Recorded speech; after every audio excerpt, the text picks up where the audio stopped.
nshuti muvandimwe duhurira ku rubuga rw'abahamya ba Kristo, urubuga Imana yaduhaye kugira ngo tujye twibukiranya ijambo ry'Imana.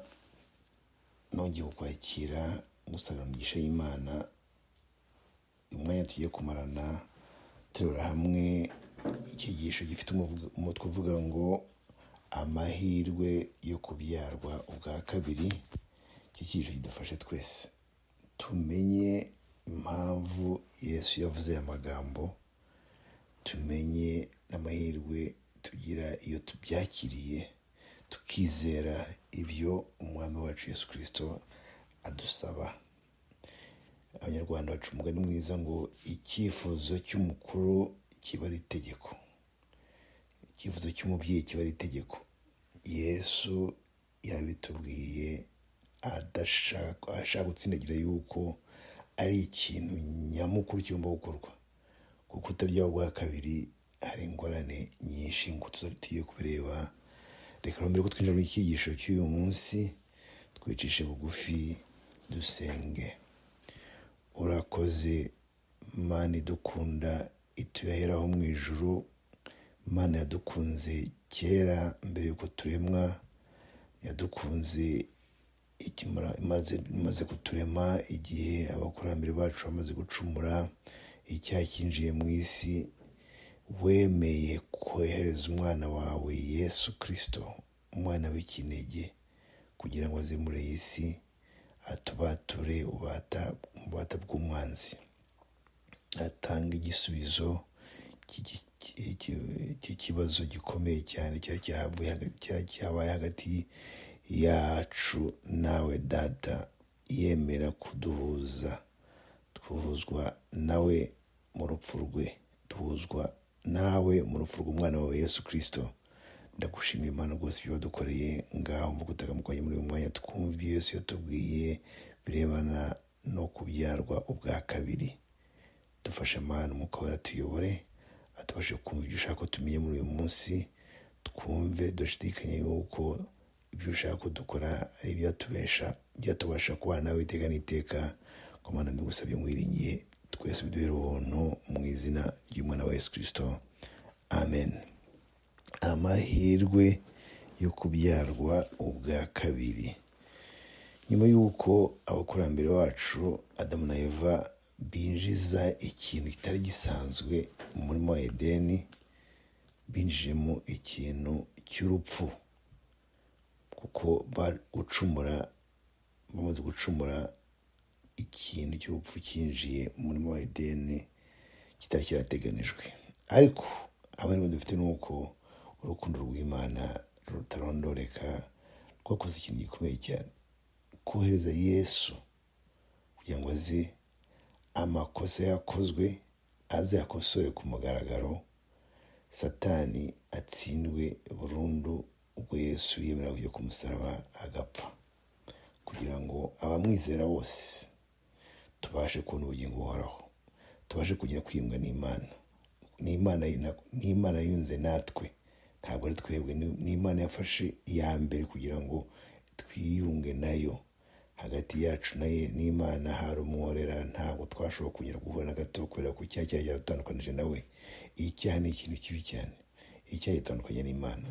Imana idufashe kugira ngo twumve aya magambo yo kubyarwa ubwa kabiri. Reka turebe uko Yesu yabivuze mu butumwa bwiza nk'uko bwanditswe na Yohana igice cya 3 turahera ku mirongo 6.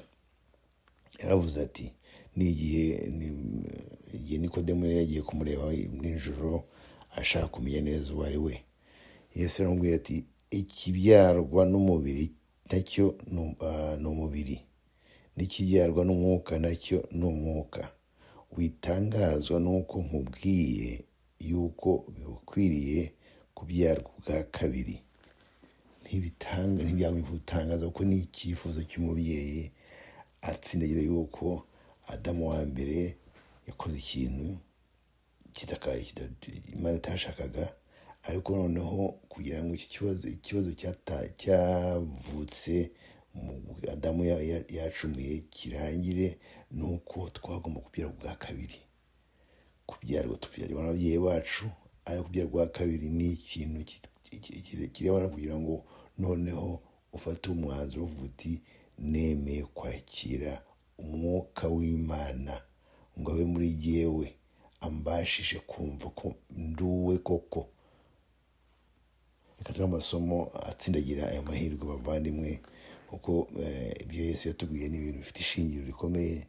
Reka turebe uko yabisobanuye. Nanone yatsindagiye ikintu cyo kubyarwa n'umwuka mu rwa mbere rw'Abakorinto igice cya 15:45. Urwa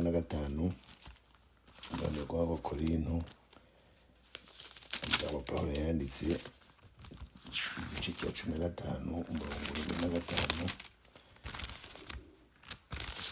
aho tubwirwa ngo 45 haravuga ngo uko niko byanditswe ngo umuntu wa mbere ari we Adamu yabaye ubugingo buzima.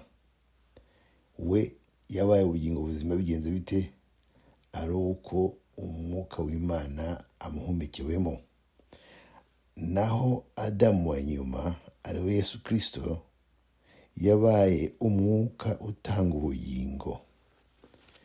Ngiri ibanga rikomeye muvandimwe nshuti. Adamu wa mbere yahawe umwuka kugira ngo w'ubugingo.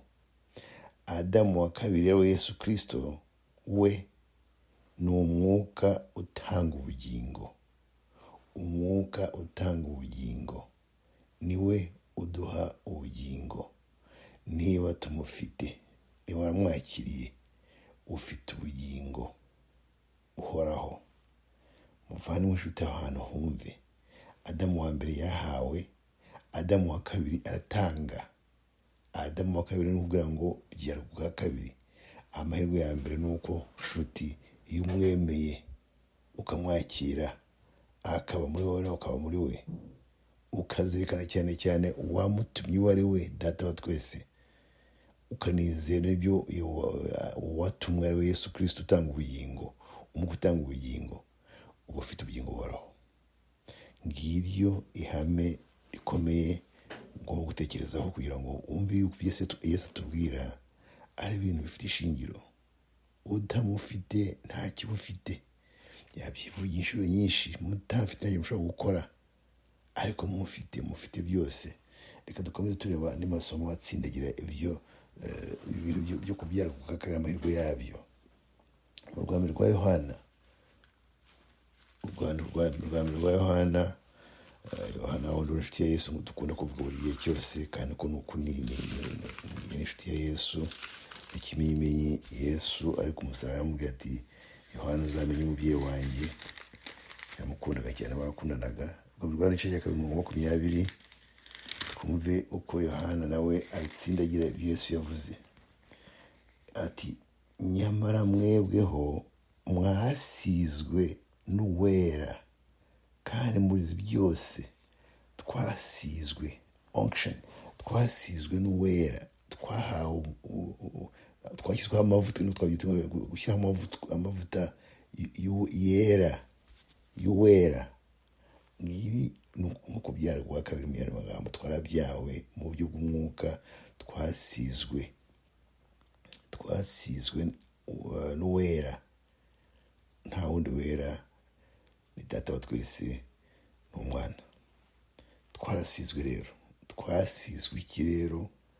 Twasizwe yuko ibyo dufite atari iby'umuntu usanzwe, ni ubugingo bw'ubugingo no gukiranuka kwa Kristo. Ibyo dufite Kristo muri twebwe. Pawulo iyo jambo yaritsindagiye inshuro nyinshi. Niba ryumvikana neza, niba ryumvise neza, ukaba wizera ko uri muri Kristo na Kristo akaba muri wowe, ibi turi kuvuga byose ni ibintu byo gushimirwa. Umva neza, n'Imana ivuga ngo wasizwe n'uwera. Wowe niba warakiriye Kristo, niba waramenye ibyo yagukoreye ku musaraba, niba uvuga uti nashayishije, none gira ubuntu bwo Yesu Data wa twese yazanye ku mwana we Yesu Kristo, mbona uko yicishe bugufi ajya ku musaraba mpfira ko amaraso ye Yesu, uwizera Kristo wese akamwakira ngo umutware w'ubugingo bwe, aba aba yarasizwe n'uwera. Ni amahirwe atangaje rero. Irebe wowe usigwa n'uwera, wa wundi utanga ubugingo, wa Mungu utanga ubugingo. Twavuze ko ari Yesu. Icyo kintu gitekerezeho, ntagitekerezeho, ariko cyane cyane twumve icyakozwe kugira ngo byose bibe. Iyo Yesu ataza ntibyari gushoboka. Iyo Data twese tutamwohereza ntibyari gushoboka. Umuvugo w'urukundo rutarondoreka twakunzwe kuva kera. Turi abanyabyaha tutazi ibyo turimo, ariko kubw'urukundo rw'Imana yatumye ku ishusho yayo itifuza ko hagira umuntu n'umwimbuka. Ngo umugambi nyamukuru ntabwo Imana yifuza ko hagira umuntu n'umwimbuka, ariko ni ubushake bwawe kugira ngo wemere kubyara bwa kabiri, usigwe n'uwera, kandi uba ufite ubugingo butangwa n'Umwuka utanga ubugingo, ari we Yesu Kristo. Aha hantu nshuti watekereze, nanjye mbatekereze. Tukomeze turebe niba tukura amahirwe yo kubyara bwa kabiri. Turebe n'icyo umugaragu w'Imana Pawulo yanditse muri mu Filipi igice cya 3:9. Filipi igice cya 3:9, twumva ko Pawulo abivuga nawe. Aravuga ati, kandi mboneke ko ndi muri we, ntafite gukiranirwa kwanjye kuva mu mategeko, ahubwo mfite ukuzanwa no kwizera Kristo, aho gukiranuka kuva ku Mana guheshwa no kwizera. Ngo ndi mu yandi mahirwe muvandimwe yo kubyara bwa kabiri. Uhabwa gukiranuka kudava ku mategeko, kuva kuri Data wa twese no kuri Kristo. Gukiranuka kwa Kristo gukiranuka kwacu. Ngayo amahirwe yo kubyara bwa kabiri. Utabyara bwa kabiri ntabwo ushobora gukiranuka, kuko ufite gukiranuka kwa Kristo. Ariko udafite gukiranuka kwa Kristo ntashobora kuragera mu bwami bw'Imana. Wowe ufite amahirwe y'uyu munsi wo kumva neza ibyo Yesu avuga, asaba ko tubyara bwa kabiri, kugira ngo tubashe kubona gukiranuka kwa Kristo, ari uguturuka kuri Data wa twese, kuva ku Mana guheshwa no kwizera. Twigize dukunda kuvuga ikintu cyo kwizera. Kwizera ni iki? Wowe ubwawe wakwizera ku giti cyawe? Wowe ubwawe wakwishoboza iki? Ariko Imana ishimwe yuko kwizera dufite wa wundi utanga ubugingo, Yesu Kristo, ari we ugutangiza muri wowe. Urumva ibintu aguha byinshi cyane. Niwe utanga ubugingo, ubugingo bw'umwuka, ukaba uzi neza ko atangije no gukiranuka no kwizera muri wowe, akaba ari we ntangiriro n'iherezo yo kwizera kwawe, nk'uko byanditswe mu Baheburayo igice cya 12:2. Nshuti muvandimwe, aya magambo agufashe aranyafashe, aduhe kumva neza yuko amahirwe dufite yo kumenya no kwakira ijambo rya Yesu, ibyo tubwira ko tugomba kubyara bwa kabiri, ari ibintu bifite akamaro. Utabyawe bwa kabiri, utabyawe n'Umwuka, ntushobora kuzagira mu bwami bw'Imana. Nizo mpamvu atwibutsa, atsindagira, atwereka amahirwe yo kugira ngo icyo kintu tucyumve neza. Umwuka we akatubashisha gusobanukirwa n'ibyo tugomba gukora kugira ngo ibyo byose atwifuriza bigerweho. Arakomeza n'andi magambo Pawulo yanditse mu gitabo ubwo yandikiye Abaroma, igice cya 3, hari mu gice cya 3 umurongo 21-23. Ndagenda no gushaka amasomo adufasha kumva amahirwe yo kubyarwa bwa kabiri. Bavandimwe, ibi turabikora kugira ngo twirinde kugendera ku magambo y'abantu, aho tugende ku byanditswe byera bishimangira icyo tugomba kumenya. Ibyanditswe byahumetswe n'Umwuka w'Imana.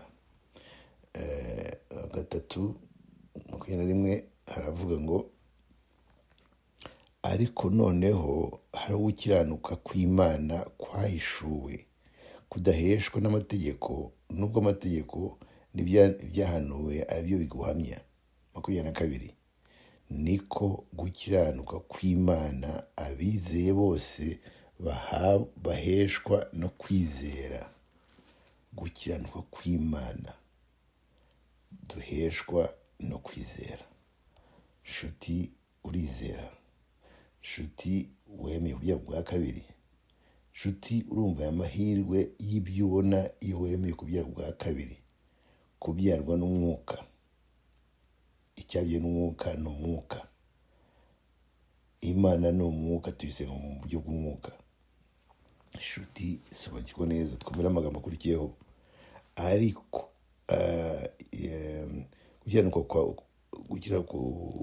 guheshwa no kwizera Yesu Kristo ari nta tandukaniro, kuko bose bakoze ibyaha ntibashyikira ubwiza bw'Imana. 24.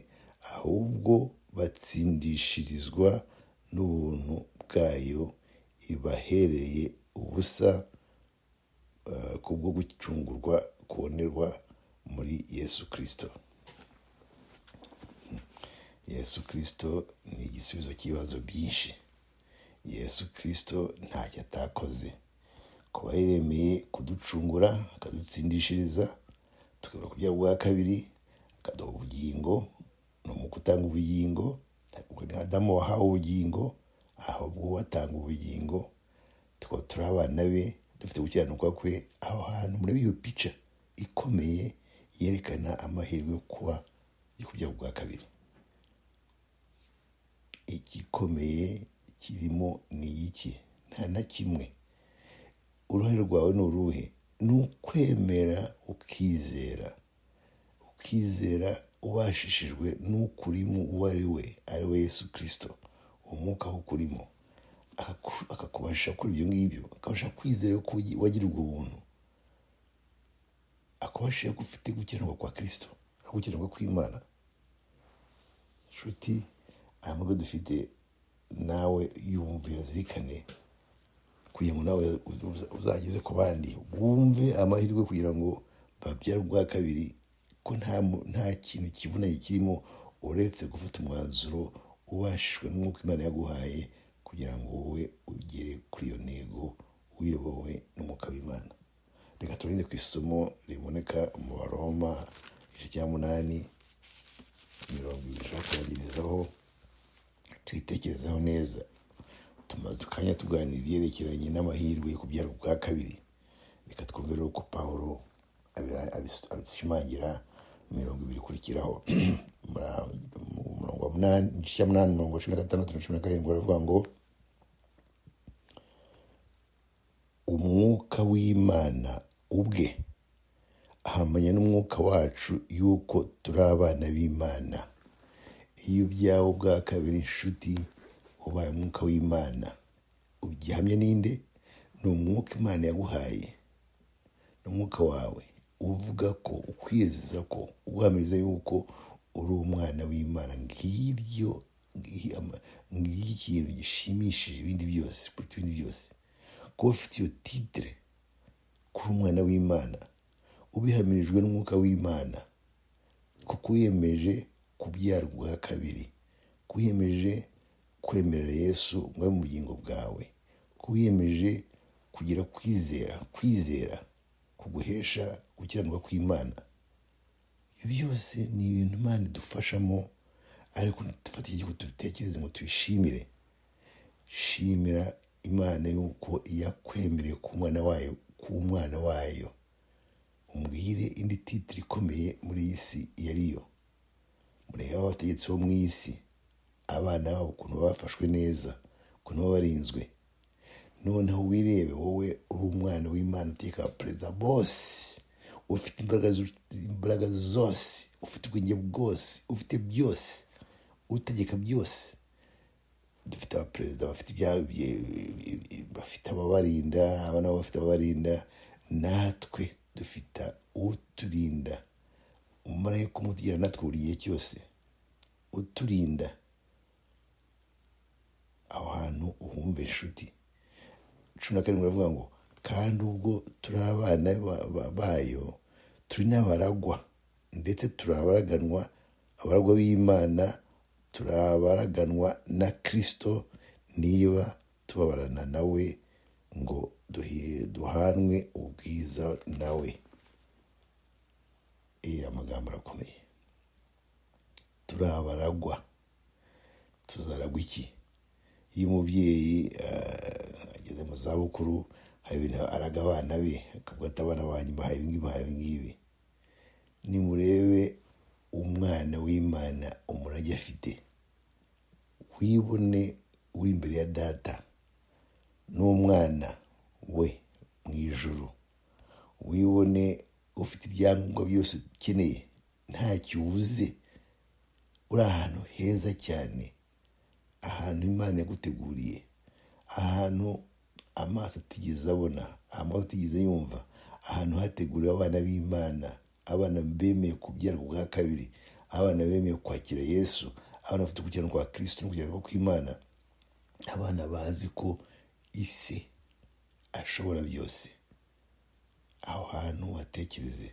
Nshuti, muvandimwe, nta kindi cyadufasha mu rugendo turimo uretse kugira ngo twemere, twizere, tubashwe n'umwuka w'Imana turimo, uduhamiriza ko mu by'ukuri kubyara bwa kabiri bitubasha byose, bitubasha ko cyane cyane ko abana b'Imana. Wiyemeze uyu munsi kubyara bwa kabiri. Niba utarabyara bwa kabiri, ugume uvugira n'umubano n'Imana, wibuka amagambo Yesu yavuze ati mutamfite ntacyo mushobora gukora. Ushaka kugira icyo ukora, emerera Yesu aze mu bugingo bwawe, umwuka wakuyemo igihe cyose, akuyobore, akwigishe, agutunganye. Azagutunganya kuboneze, niko yandi bivuga, kandi kamere ye izaba nk'iyawe 100%, kuko yatangiye umurimo. Ni Yesu wawutangiye, nta wundi. Wa wundi Pawulo avuga ati nabambwe na Kristo, ariko sigiro ni Kristo uriho muri jyewe. Ibaze icyo akora muri wowe rero. Icyo akora ni iki? Kugira ngo utunganye, azakwereka nta nenge ufite. Ufite kamere nk'ijana, nicyo musaba nyisabira mu izina rya Yesu. Urakoze data kutwibutsa amagambo yo kubyara bwa kabiri. Amahirwe dufite aruterane n'uko umwuka wawe wa muri twebwe uhamenya natwe y'umwuka wacu yuko turi abana bawe. Mana, bitubashisha uyu munsi twemere yuko turi abana bawe. Utuyobore, umwuka wawe agabane natwe igihe cyose. Yesu Kristo utanga ubugingo, abuduhe, twumve ko tubuhawe, tubyizere dushidikanye, kuko tubasha kwizera. Utundi ikintu cyo gushidikanya, abo duhanga amaso Yesu Kristo, tuzirikane ibyo dukoreye apfira ku musaraba. Tuzirikane kandi ko yatangiye umurimo mwiza wo kudutunganya, kuko uri wa munsi uzabahindukiye twese, azatwerekana n'iyo dufite. Mana, akabaka imitima y'abantu bazumva iyo audio, bazumva ijwi ryawe, bamenye icyo kubyara bwa kabiri bimaze, amahirwe yabyo. Mana, babashishe, ko mbigusabye mwiringiye n'ice bugufi mu izina ry'Umwana wa Yesu Kristo. Amen.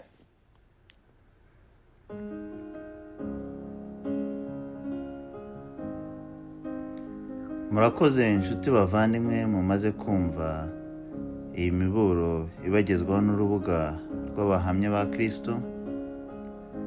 Turashima Imana ku byo yakoze. Abahamya ba Kristo bafite ibyigisho kuri YouTube.